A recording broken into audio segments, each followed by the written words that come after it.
Good afternoon, everyone. My name is Jennifer Reed, and I'm the director of Bridgewater State University Senior College. I'm thrilled to be here today with Dr. Rachel Navarre with our second installment of the Ask the Scholar speaker series that we have as a precursor to our winter-spring 2023 semester. Thanks for being here. For anyone that's new to senior college, we are a lifelong learning program located out of Bridgewater State University, and we were created in the fall of 2019. We've grown quite a bit since then. And really the intention is for us to bring scholars like Dr. Navarre and others to your community. So people that are generally somewhere over age 50, 55-ish, and people who are engaged and curious and who would like to learn and be lifelong learners. And so the way that we do that is we have courses that are offered virtually via Zoom. So if you're here today, you are already savvy enough to participate in a Zoom course. So you click the link, you're here in the Zoom, and this is what you would find in a typical Zoom course is an instructor leading a conversation. And so if you're interested in virtual learning, you're good to go. And then we also have in-person classes as well. We have classes in Plymouth, in Bridgewater, in Attleboro, and our new location this semester is Easton. So we're really excited about that. So we have quite a few members signing up from Easton, I've noticed. Senior college offers nearly 50 classes this semester. We have 10 starting in January that are virtual. We tend to stick to virtual in January, February because of the weather, just in case we don't want people out driving. And then the in-person classes for the most part start in March and they go all the way till the end of May. Of the 10 courses that we have starting in January, 7 are brand new with brand new instructors, like really exciting new content. So I would encourage you to check them out. And then anytime we are repeating content or bringing back instructors, it's only because they are the most popular, on-demand, engaging, awesome instructors. So if they're back and you see their name semester after semester and you haven't taken a class with them, you need to, because your peers are telling me that they will storm the steps of Boyden and have me fired by President Clark unless I bring back certain instructors. So if they're coming back semester after semester, there is a reason. Senior college is $85 to join. You can take as many classes as you like. That makes us the most affordable lifelong learning program that I've ever heard of. Of course, I haven't done the market research, but I know that our program is quite unique in that we don't have a per course fee. We have the open model where people can take as many courses as they like. We also offer scholarships to anyone that has a need. They just have to email me and let me know. So if you have a friend who you think might join, but maybe the price is prohibitive, then just tell that friend to shoot me an email and it's all confidential. We also offer lifelong scholarships to anyone that's 90 and over. So if you have a parent or a loved one or a neighbor who's in that category, send them my way. And then we also are planning on offering scholarships to any alum of Bridgewater who are 50 years out from graduating, which I think puts them in the 90 age category. I don't know, I haven't done the math, but that's a new thing. So look for more information around that if you're an alum. So if you have questions as we go along in the presentation today, either about senior college or about the Ask the Scholar presentation, you're welcome to put them in the chat. And at the end, when we have a Q&A, I'll help to moderate those. Or of course, you're also welcome to ask a question by unmuting yourself at the end, but we will hold the questions, the verbal questions until the end. But now to and Elise, will you pop in like the website in the chat? Oh, you already done that. Oh, wonderful. In my email. Perfect. Great. Or actually, I think you'll pop it. Yeah, the website. There we go. So the website is in the chat. We do have a faculty showcase event that's happening tomorrow. That's Wednesday, January 18th at 1 p.m. So even if you've already joined senior college, a great way to learn more about the specific classes is to attend those showcase events, because each instructor gives like a 5-minute plug on their course, and you can see them and see if you vibe with them. We also record them and post them on our YouTube page. So if you can't attend live, you can always watch it later on the YouTube page, and maybe Elise could put that direct link in the chat as well. So you can bookmark our YouTube page where we will post this event as well. Okay, so let's get to the reason why we're here. We're so excited to welcome Dr. Rachel Navarre. Dr. Navarre received her PhD from the University of Texas in Austin in government and specializes in the fields of comparative politics and public policy. After completing her degree, she was also a post-doctoral fellow at the Center for Inter-American Policy at Tulane University in New Orleans. Her research focuses on comparative public policy, specifically issues of framing and issue definition, immigration policy and politics, regional governance, populism, and content analysis. Her work has appeared in the Journal of Politics and the Journal of Experimental Political Science, and she recently co-authored Immigration in the 21st Century and provided a chapter on U.S. immigration in the edited volume of The Future of the U.S. Empire in the Americas. So without further ado, thank you so much for being here, Dr. Navarre, and I will yield the floor to you. Let me remember to unmute myself. So I am going to share my screen so you can see the presentation. Unfortunately, Zoom does not believe I have a secure connection to the internet. So it has been sending me warnings, repeatedly telling me this. So I'm hoping that when I put the PowerPoint up, that will not appear. But if it does, I will simply take the warning down. But if you see that, that's on me, not your computer. But anyway, yes, we are here to talk about populism today. So populism, okay, and now it is saying I am not allowing it to share my screen. Do you want to quickly send it to me and I could share it and you could just say next, next, next? All right, that may be, yes, that can be. I mean, it is set up that you should be able to share your screen, you know, yeah, so I don't have it appears to be a issue on my end, not on your end. Sorry about that.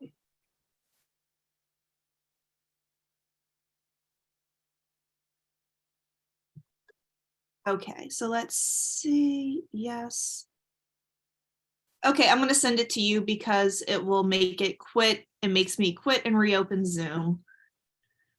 So, all right, anyway, so we're going to be talking about populism. And populism is a very contested term, but it's also a very popular term. It was related, it was the word of the year in 2016, I believe. The Oxford Dictionary declared it as its word of the year. And we've seen populism being used for pretty much everybody. As you can see when we get this presentation up, it has been used to describe people such as Hugo Chavez, Geert Wilder, Perón, Le Pen in France, Trump, Bolsonaro, Bernie Sanders, Correa in Ecuador. So as you may notice, these people are from wide swaths of the political spectrum. So what does it mean if we have a term that could possibly be used to describe both Bernie Sanders and Donald Trump? So if I can get this presentation over to the email and send it.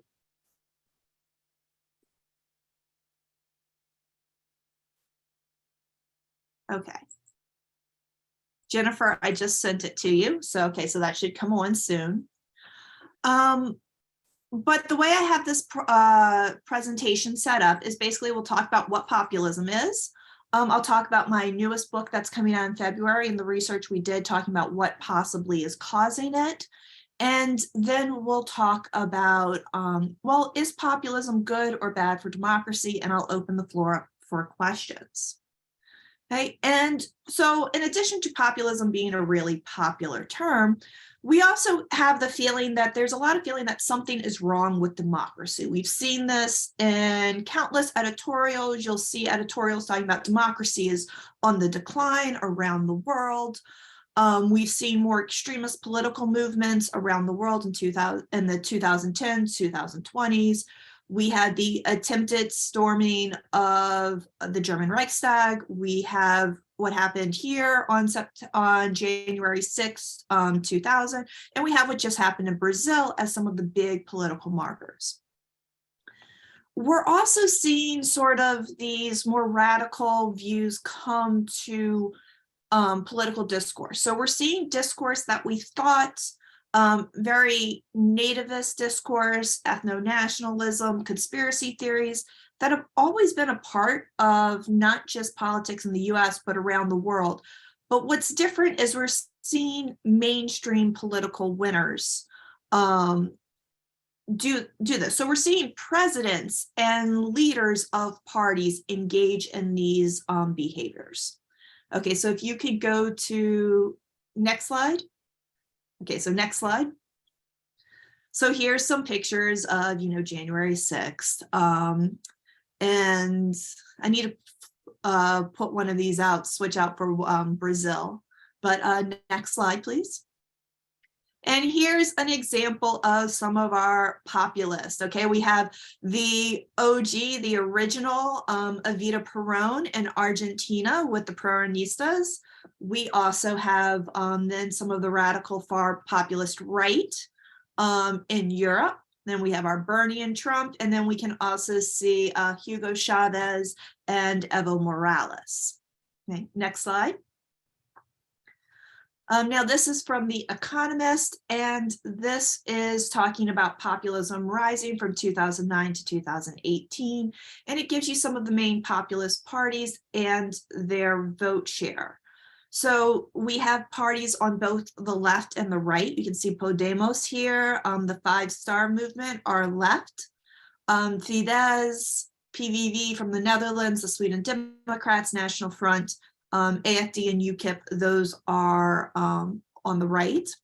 But we can see that voting intention for populists has gone up. Okay, next slide.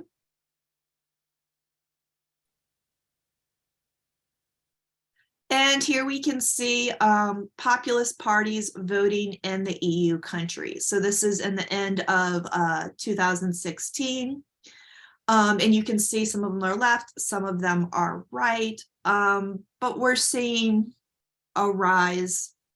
This is another example of a rise. Okay, next slide. And this is from the book. Sorry, it looks a little weird, but this is populist vote share from 2008, comparing Americas and Europe, 2008 to 2018.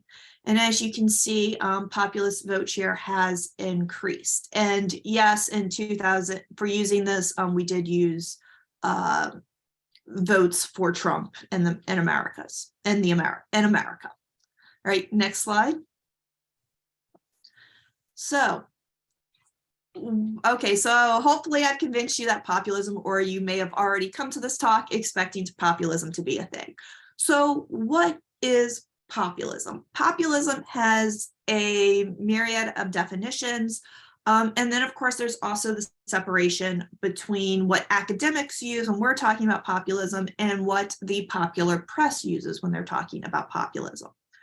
The Guardian, even though it is a left-leaning paper from the UK, has a very good series on populism and talks about the definitional issues and research on populism in a way that's very easy to understand. I actually use some of their articles in the classroom to give students a break from reading academic articles because they are very, very clear, meant for a general audience.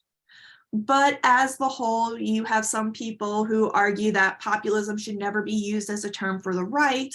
You have other people argue that populism can only be on the right.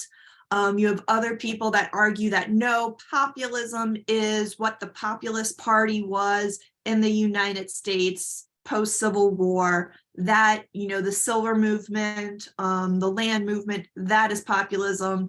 Everything else is just something else.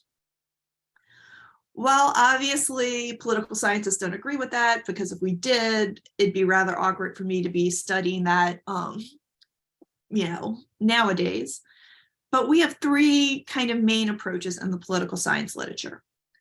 One is, we call populism an ideational approach, And this is the idea that populism, it's kind of a thin-centered ideology. It doesn't have a lot of what we might normally think of as ideology. With conservatism, you have this underlying assumptions of how the world works. It tends to be hierarchical. It tends to be that, change shouldn't happen just for change's sake. Whereas liberalism, or American liberalism, progressivism on the left, tends to be more focused on issues of equality, and can see change as a very good thing. You have all these assumptions about how government works. Here, you don't have that sort of, you can graft populism onto either the left or the right. Basically, what this definition says is that populism separates the people or the population into two groups. You have the pure people. They're good. They are the good, hardworking folks, common sense, and then we have the elites. And the elites are corrupt. They are working against the people, and they are choosing to act against them. And so these two groups are different. There is a clear line. You are either with the people or you are against them. And that politics should always be an expression of the general will of the people. And this doesn't sound so bad. We'll talk a little bit about why this can be bad. But yeah, why shouldn't democracy is, government of the people, by the people, for the people. So the people's will should be. Well, what happens in populism is the opposition gets discredited. They are no longer a part of the people. Their opposition is no longer valid. So it creates all these issues. Other people talk about populism as something that is done. It's a style. It's charismatic. It's how leaders such as Perón, Bolsonaro, Trump, Chavez, they build a strategy. So it's more based around the leader rather than these ideas. And they create government based on their support, their direct relationship with their followers. A third talks about it as a discursive strategy, not really an ideology or political ideas. It's just a strategy where you're dividing people and constructing them into the people and the elites in order to gain political power. So this one's a little bit more cynical. The main one that is used in the political science literature, and that I'll be using when I talk about populism in the rest of this talk, is the ideational approach. That it's a thin-centered approach that can be applied to either the left or the right. Okay, so if you'll go next slide. So inside the ideational school, that it's left or right, we can also talk about inclusive populism versus exclusive populism. And there's three elements to whether or not a populism is inclusive or exclusive. And this is also why populism goes against the traditional left-right divide. Traditionally, when we're talking about the left-right, we're talking about positions on economics. And there's been plenty of debate about, how this doesn't really reflect real politics. But you have the left and the right, you have it on an economic scale, and then you have the other axis, typically, which is social conservatism, Are you socially liberal or socially conservative, economically liberal versus economically conservative? Well, populism kind of comes in, especially exclusive populism, kind of comes in and upends this because they are not economically conservative or economically liberal. I guess I'm using too many different terms here. They are not free trade. Traditionally, when you see parties on the right economically, they tend to be more free trade. They tend to support reductions of tariffs, big business, sort of things like that, and cutting down welfare, cutting down social safety nets. Well, in populism, what we get is welfare chauvinism, which is this idea that welfare is good for the people.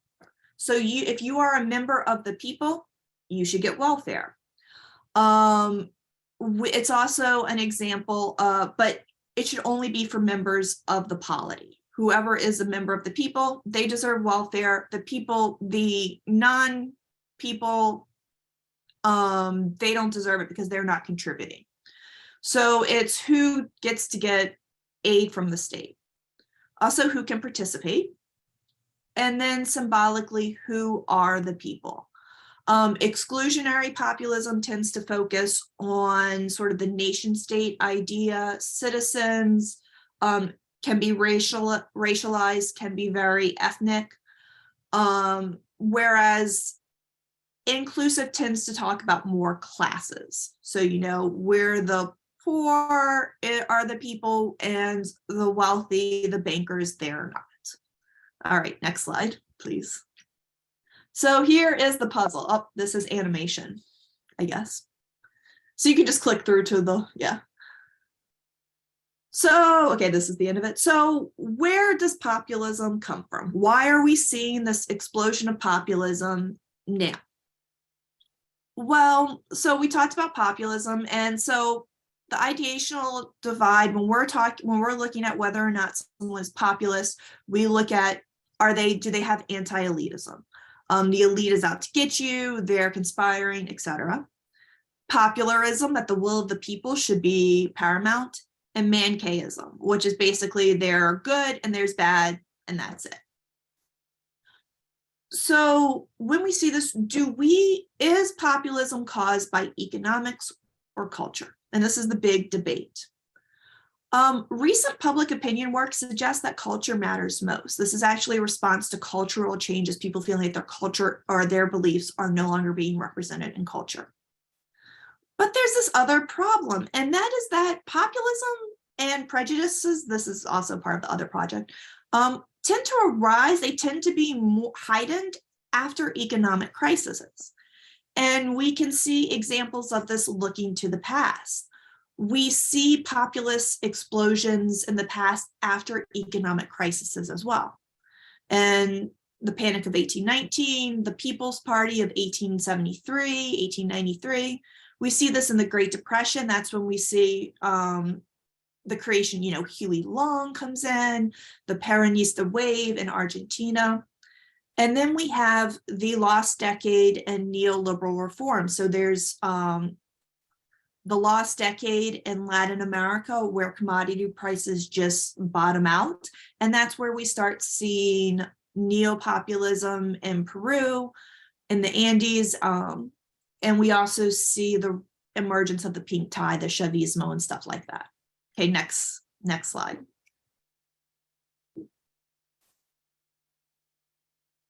So we have these two hypotheses. One is the backlash that I just said. And then we have the left behind hypothesis as well, okay? So these are people that are being left behind by the economy and by globalization. Okay, next slide. So what's happening? And where does the data show us?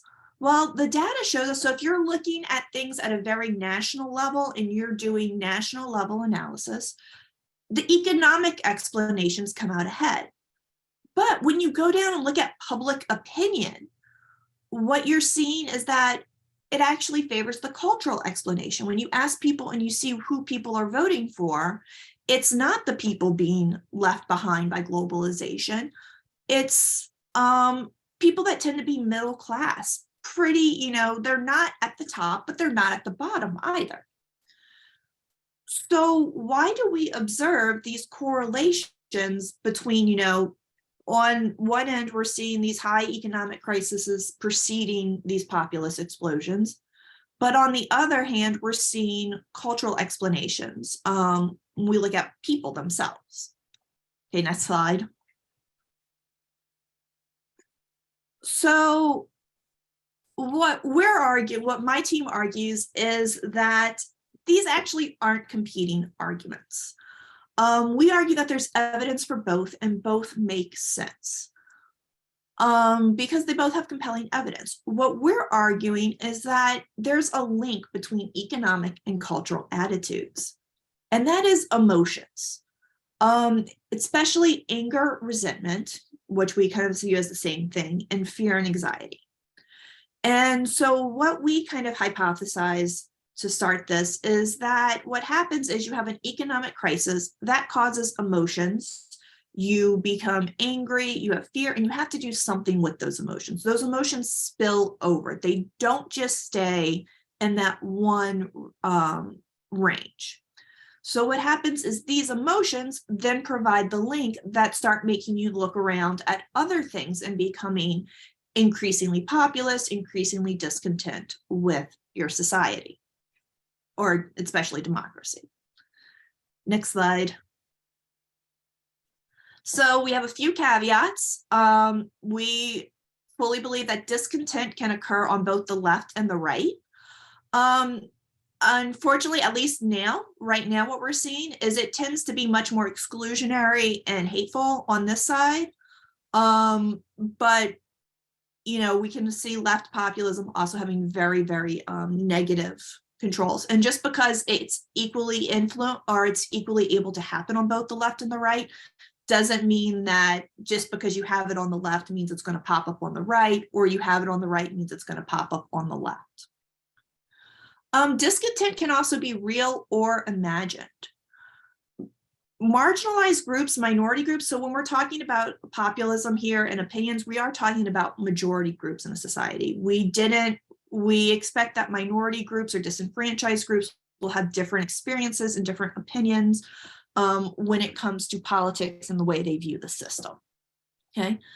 And that many times marginalized groups should have discontent with the political system because of the very fact that they're marginalized.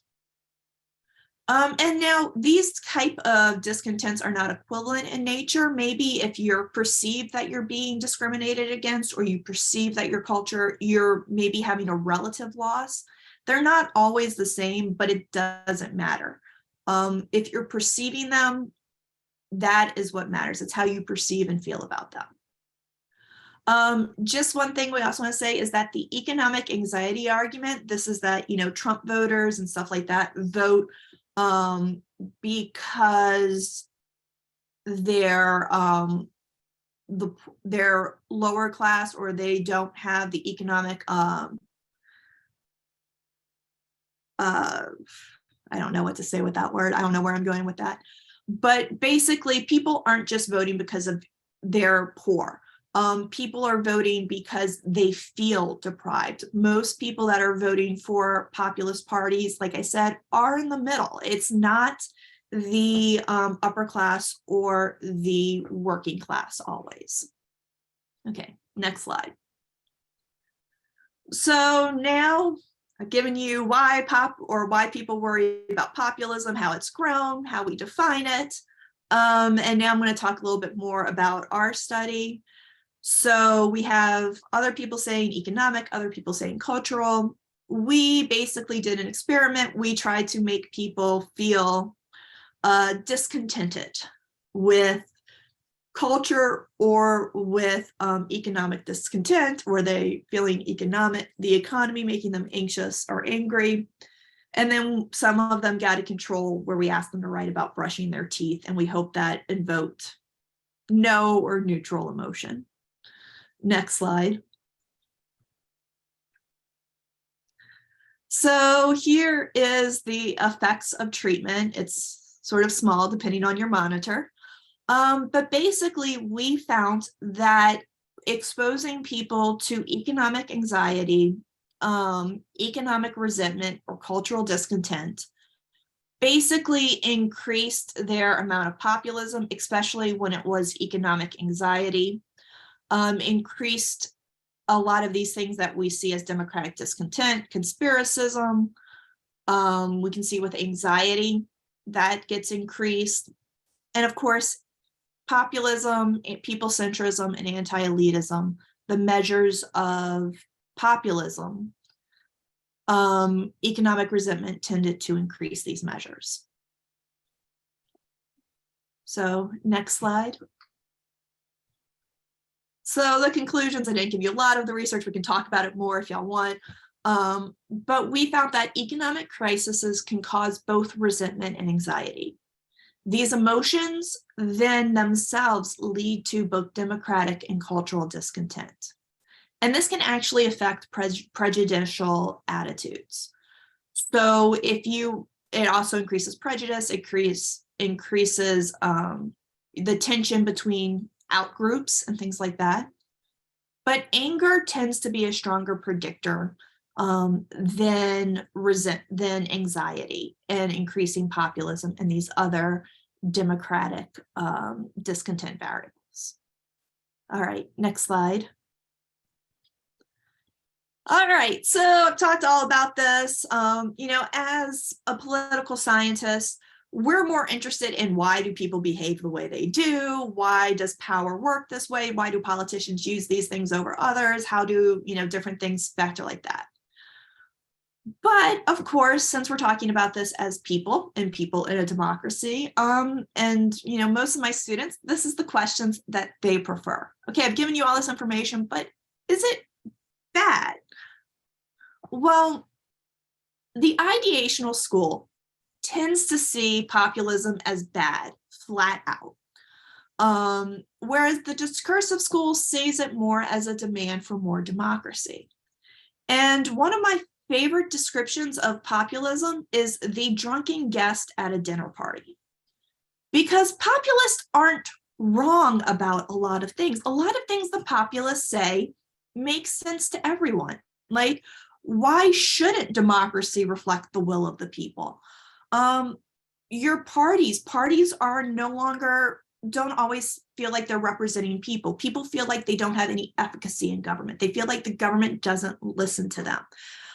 Traditional parties like Labor in the UK, Democrat parties in the United States, these used to be parties of the working class. And with the emergence of New Labor and the New Left, we kind of see them moving away from that. So we see them no longer representing their traditional roots. And populists aren't always wrong in the things that they point out. People do get left behind by globalization. But they tend to pronounce it in very unpolitic ways. They tend to be very unpolite about it. And oftentimes, even though they're right about the problems, they're not always right about the ways to fix them or who we should be blaming. So in general, on both sides, though, populism is seen more as a symptom of democratic discontent. And when we see populist parties winning, it's a symptom of people being unhappy with democracy. A recent study just came out that actually showed that the populist voter very much supports democracy. They will agree with things like democracy is the best form of government, all of that. But here's where the question is. And this is where the question of, is it a problem for liberal democracy? Now, liberal democracy here, I am using it in the sense of the term, the European term, or the everywhere out that's not the United States term of liberalism, little L liberalism, talking about, what the founders, the Enlightenment ideals, that the government should stay out of your way. The government should be governing little bit less, people should have the individual rights that allow them to make their individual personal decisions, economic, social decisions, etc. Okay, so it's your constitutions, your rule of laws. That's what I mean by liberal democracy, not a democracy run by like Nancy Pelosi or whatever. So what we're seeing is on the ideational school, we really see this as a challenge for liberal democracy, because in a liberal democracy, in order to have a liberal democracy, you have to have rights for minorities. The Constitution, you have rights that are taken away. So even if like the majority, so like the big example of the United States is like prayer in school. Even though the majority of the United States is Christian, the First Amendment is also meant to protect the rights of those who are not numerically in the majority. So even though most people in the United States might agree with the idea that, oh, there should be Christian prayer in school, we cannot have that because the Constitution protects the right of that numerical minority. So what we're seeing in places like Poland and Hungary are those protections being stripped away. Those protections don't apply because, well, the will of the people should be recognized. And if the will of the people happens to take rights away from a minority, well, that's the way the cookie crumbles. That's democracy.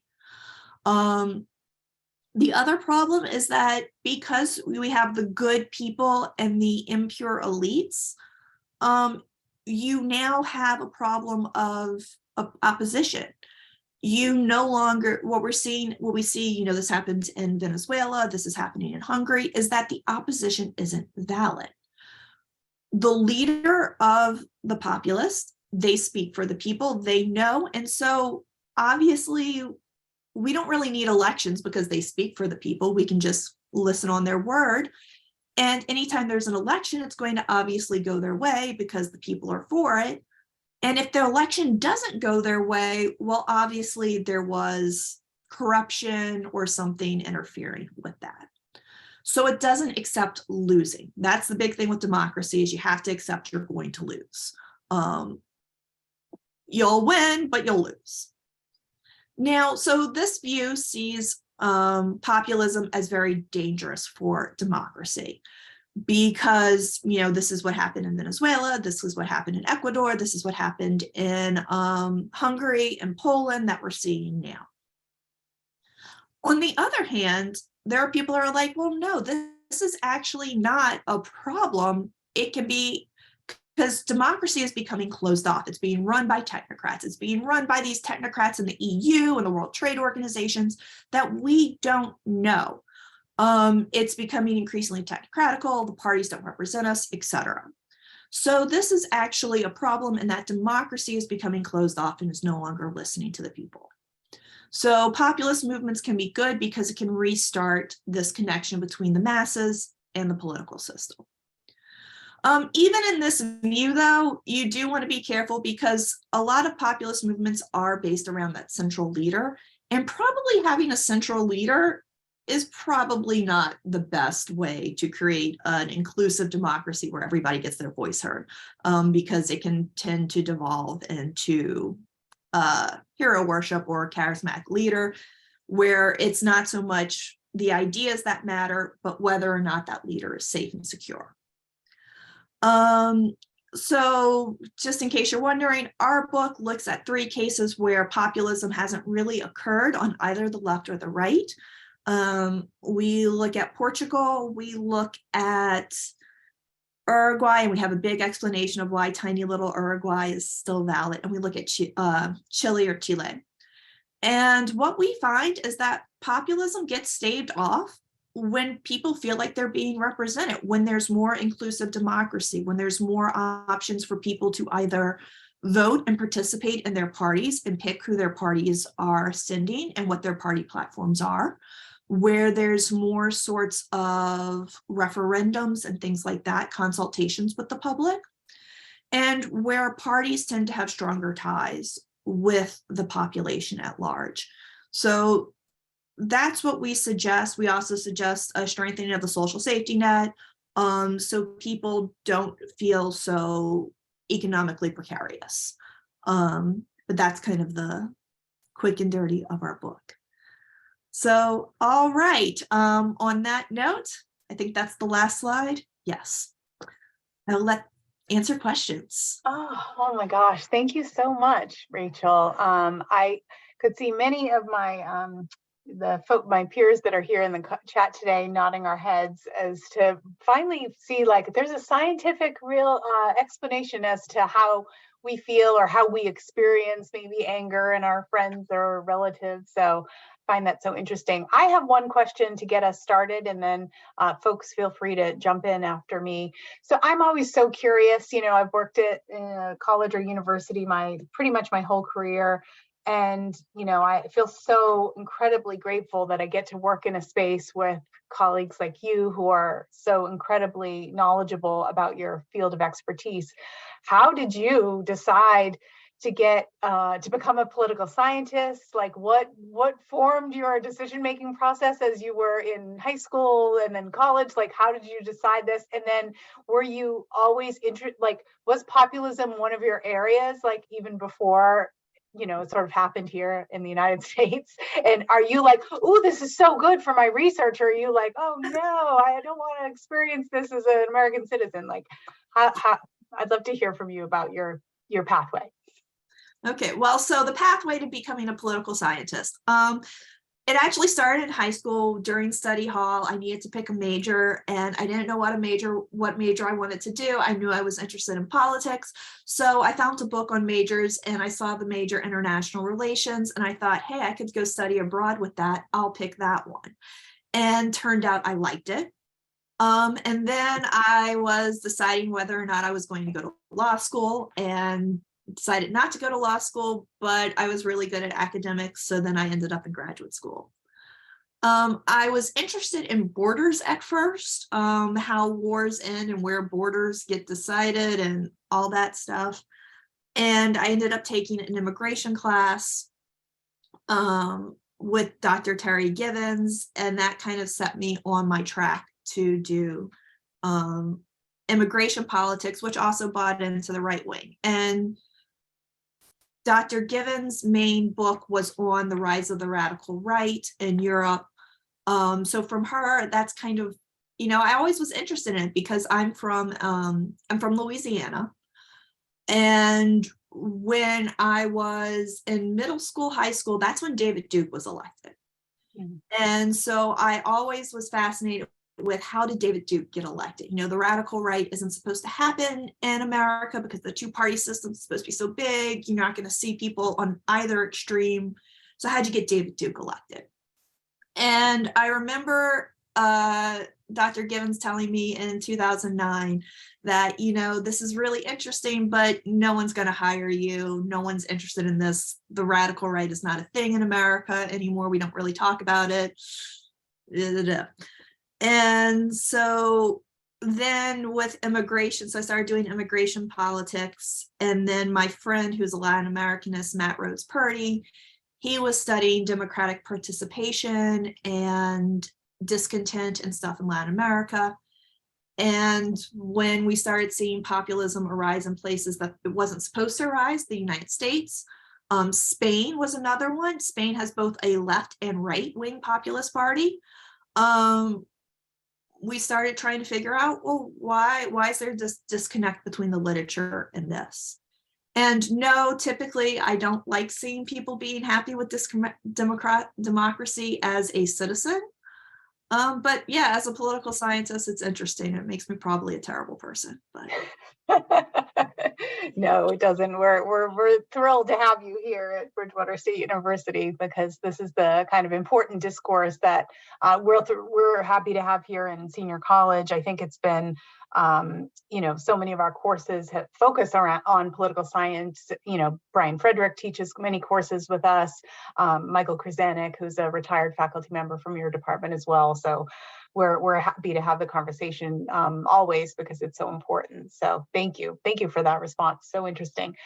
Kim Nolan, you can go ahead and unmute yourself and ask your question. Yes, just generally speaking, because I'm sure you could write a whole chapter on this question, but generally speaking, what kind of conclusions can be drawn about the level of somebody's education and his or her adherence to the Trump form of populism? So education does tend to be a factor. It tends to be people that have high school or some college or lower. And of course, this is just on average. And what we found in our study was that it wasn't so much just education, like it's not just being exposed, the exposure to ideas and things like that, but also where it puts you. Because if you don't have a college degree, those good union jobs that people who didn't have college degrees, those are gone. So you tend to be someplace in like a service industry. You're not in the service industry. You're the guy that owns or the woman that owns the plumbing company. But you're still at a place where kind of, that's what you've got, that skill, you're there, you don't have the transferable degree or skills to go maybe, to move wherever or whatever. And you're kind of that one, you're doing good, but you are still one leg break from having a medical bankruptcy, which exasperates fear, which blah, blah, blah, blah, blah. Thank you. Yeah, that's really interesting. Other questions from folks? Feel free to unmute yourself. Did I see any hand? Oh, Ginny. Hi, Ginny. Go ahead. Hi, I've had a couple of problems. I lost my connection for a while, and I've also been sneezing my brains out. So I missed your what you were saying about Poland and Hungary. Could you kind of repeat that and explain it just a little bit? And I apologize for everybody else that may have caught it. Okay, so basically what I was saying is I was giving Poland and Hungary as an example of right-wing populism that's a danger to liberal democracy, because what we're seeing is kind of a demonizing of opposition. We're seeing a changing of the Constitution. Poland changed their court system. So we're seeing things where the rules of the game are being changed in a way that stack the deck in favor of Orban, or I can't remember the name of the guy in Poland, the Law and Justice Party in Poland. So we're seeing a politicalization of the courts. We're seeing changes to electoral systems. We're seeing changes in limiting like these sort of, like I said, little L liberal rights, your right to freedom of religion, your right to freedom from discrimination. In Hungary, we're seeing a lot of bills or a lot of things that discriminate against, say, Muslim refugees and immigrants, because, the majority here wants this. So therefore, we shouldn't have to respect the rights of these immigrants because they're the minority. They just have to adjust to us.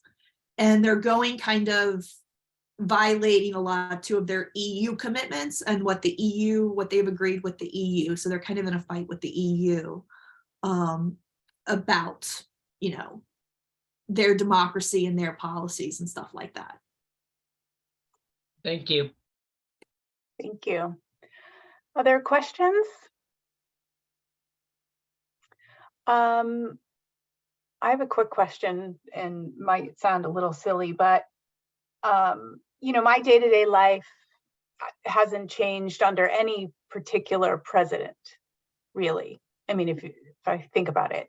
So, but we put a lot of our emotion and efforts into having conversations about our presidents, and the media, it seems, pays a ton of attention to American presidents in general. When it comes down to it, like what Dr. Krasanik tells us, like all politics is like local, like the state government is who sets, the policies for like gun laws and, abortion laws for, in many ways. So he encourages us to really be active in our state government and who's representing us on that level. In your, what branch of the federal government is most powerful in general? Okay, so this is a very complicated question. Because yeah, all politics is local, is what it used to be. What we're seeing now, and there are studies on this. I can't call any by my I can't think of any off the top of my head, but I know there are studies on this. But what we're seeing is we're seeing a nationalization of local elections. So like Massachusetts is actually a great example of this. Massachusetts has been historically, Republican on a local level and Democrat on, since, Kennedy and all, Democrat on that federal level. And we saw people crossing tickets in Massachusetts. People would vote for Elizabeth Warren and then they'd vote for Charlie Baker. And why? Because of, the way that Baker is he was representing issues important to Massachusetts. So with him and Romney, they were able to kind of be separated from national politics. But what we're seeing now is like issues that the local government has nothing to do with are now being politicized, and people are talking about, CRT and all this stuff, and not talking about your roads in a campaign. And so part of this is the 24-hour news cycle. I will totally blame the 24-hour news cycle. I think it's the worst thing probably has happened to us. They have to fill content. And what's the easiest way to fill content is you want the race that's going to affect the most people at the most time, presidential race. So they go and we focus on the president. It's really easy to focus on the president. It's one person. You have this horse race coverage. One's ahead, one's not. But like the president can only do so much. You still need votes. And so we tend to put a lot on the president, like gas prices. A lot of times the president has nothing to do with gas prices. And that's either party. For the first 2 years of their administration, there's not a lot the president's going to do that's going to affect the economy. We see things that, people talking about like codify Roe. Even if you codify Roe in law, if you make abortion the legal law of the land, that still means the president still has to have votes to do it. If the president were to do an executive order, that would get caught up in court. You'd probably, and if Congress passed the law, it would still get caught up in court. So there's issues. You have to have the votes, you have to have the constitutional standing, you have to have the courts on your side, all of this. I think Congress is the most powerful branch, or could be the most powerful branch, but Congress has given up most of their, and this is the other thing that makes the president important.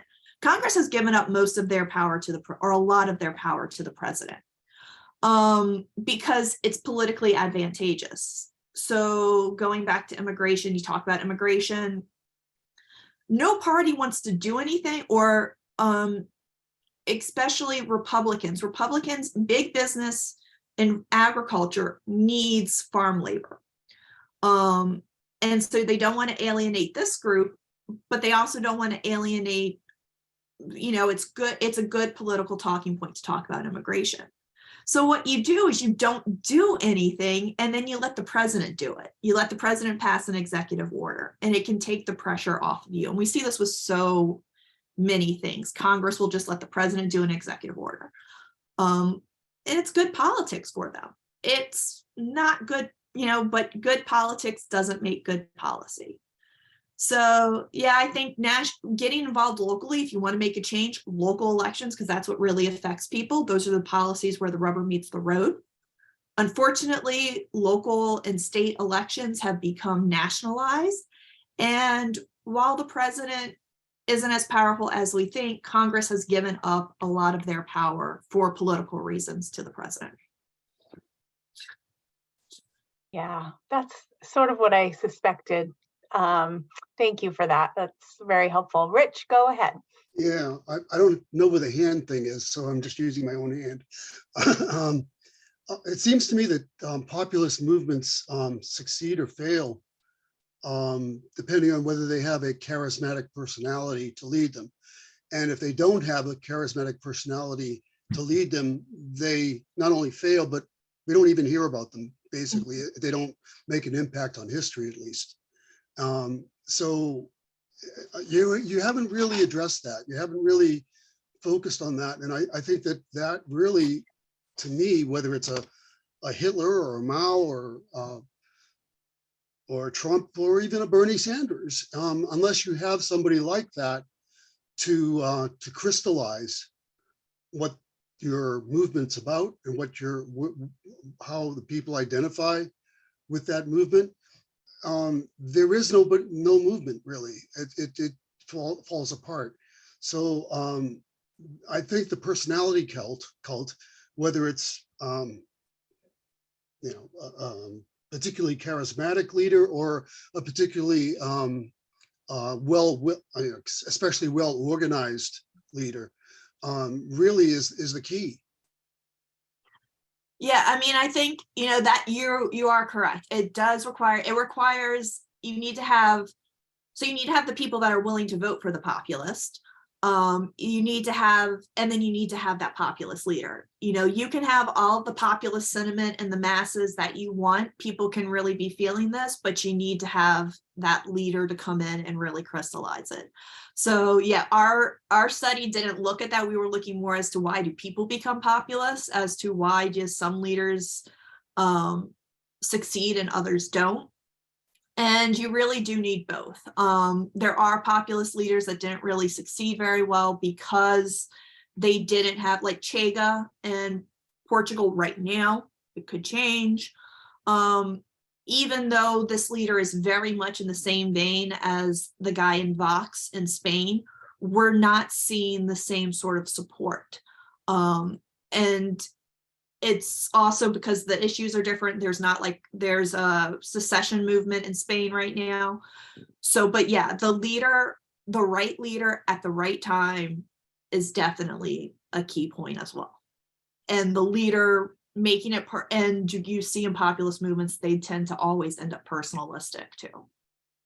Yeah, great point.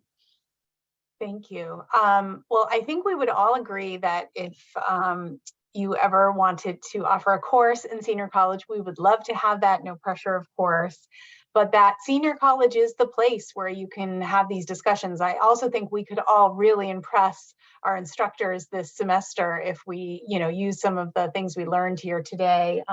We have an upcoming course on a 12-week course, political discussion group with Nan Lawgaines. That's very popular course. That's a 12-week course that starts on February 1st. We have a course with Dr. Brian Frederick, who's also from the same political science department that Dr. Navarre is from, examining presidential and congressional relations in the next Congress. I mean, how on brand is that? And then we also have a course coming up that in Brian's course starts on February 7th. That's a Zoom course. And then finally, we have an in-person class coming up. Actually, it's probably going to be more hybrid. Stay tuned for more on that with Representative Matt Moritari, and he's represents Plymouth and some of the surrounding communities there. And so that course will be at the Center for Active Living in Plymouth. So that would be a great opportunity to really, he said in the last info session that we had that he'd be, really sharing like the behind the scenes workings of what's happening on,